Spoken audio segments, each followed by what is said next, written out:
السلام علیکم دوستو، میں ہوں آپ کا ہوسٹ عادل گلزار اور آپ دیکھ رہے ہیں ڈیلی ورثہ۔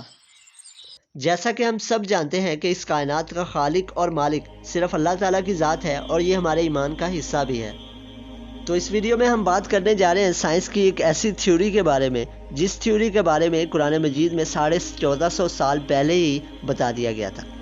قرآن مجید میں ارشاد باری تعالیٰ ہے کہ کیا کافر لوگوں نے یہ نہیں دیکھا کہ آسمان و زمین باہم ملے جلے تھے، پھر ہم نے انہیں جدا کیا اور ہر زندہ چیز کو ہم نے پانی سے پیدا کیا، کیا یہ لوگ پھر بھی ایمان نہیں لاتے؟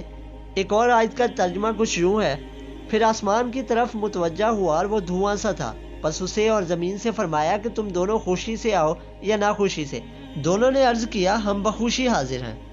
اللہ تعالیٰ نے ایک اور جگہ فرمایا، وہی اللہ ہے جس نے رات اور دن اور سورج اور چاند کو پیدا کیا ہے، ان میں سے ہر ایک اپنے اپنے مدار میں تیرتے پھرتے ہیں۔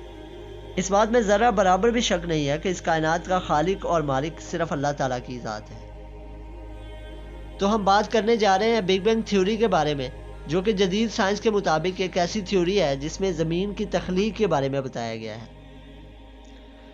کائنات کے علم میں بگ بینگ اس کائنات کی پیدائش کے بارے میں پیش کیا جانے والا ایک سائنسی نظریہ ہے اور کائنات کے آغاز کے لمحے سے متعلق ہے۔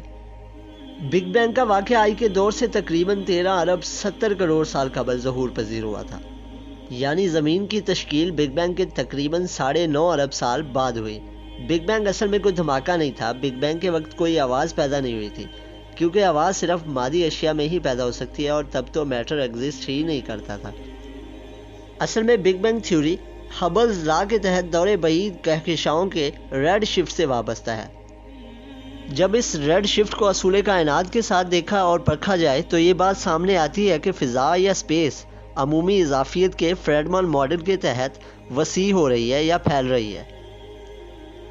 اگر تھوڑا غور و فکر کیا جائے اور قیاس کے گھوڑوں کو سائنسی حساب کتاب کے ساتھ ماضی کی جانب دوڑایا جائے تو اب تک کی معلومات کے مطابق یہ مشاہدے میں آتا ہے کہ یہ کائنات ایک ایسے مقام سے پھیلنا شروع ہوئی تھی کہ جب اس کا تمام مادہ اور توانائی ایک انتہائی کثیف اور گرم مقام پر مرکوز تھا، مگر اس کثیف اور گرم نقطے سے پہلے کیا تھا، اس پر تمام طبیعیات دان متفق نہیں، اگرچہ یہ ہے کہ عمومی اضافیت کشش ثقل کی وحدانیت کی پیشگوئی کرتی رہی ہے۔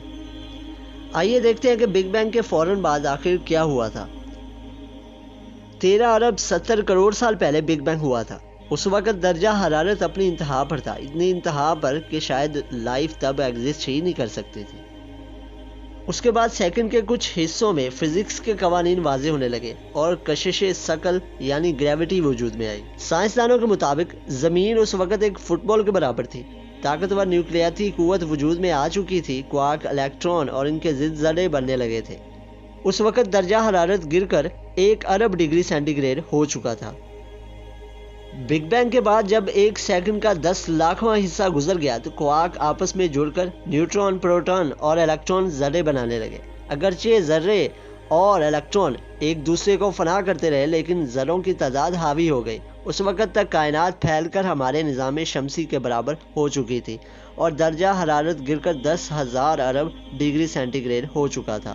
بگ بینگ کے 1 سیکنڈ کے بعد برقی مقناطیسی اور کمزور نیوکلیاتی قوت واضح ہونے لگی اور درجہ حرارت گر کر 10 ارب ڈگری سینٹی گریڈ رہ گیا۔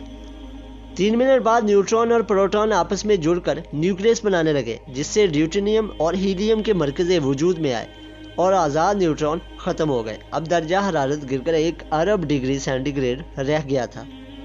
7 لاکھ سال پرانے ایٹمی مرکزے یعنی نیوکلیس اس قابل ہوئے کہ الیکٹران سے مل کر ایٹم بنا سکے۔ ایٹم بننے سے فوٹون خارج ہوئے اور کائنات پہلی دفعہ شفاف ہو گئی۔ اب درجہ حرارت 3000 ڈگری کیلون ہو چکا تھا۔ ابتدا میں بننے والے ستاروں میں لوہا یا دوسری بھاری عناصر بالکل موجود نہیں تھے۔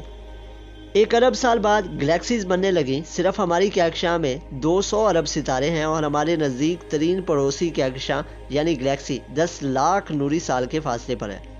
اب ستاروں کے درمیانی جگہ کا درجہ حرارت گر کر -270 ڈگری گریڈ ہو چکا تھا، یعنی صرف 3 ڈگری کیلون۔ کہکشائیں بن چکی تھی، ستاروں کی کئی نسلیں گزر چکی ہیں، لوہے اور نکل سے بھی زیادہ بھاری ایٹمی نیوکلیس وجود میں آ چکے ہیں، زندگی کی بھی ابتدا ہو چکی ہے۔ ہمارا نظام شمسی لگ بھگ 4.5 ارب سال پہلے وجود میں آیا تھا، ہماری زمین کی عمر بھی تقریباً اس کے قریب ہی ہوگی۔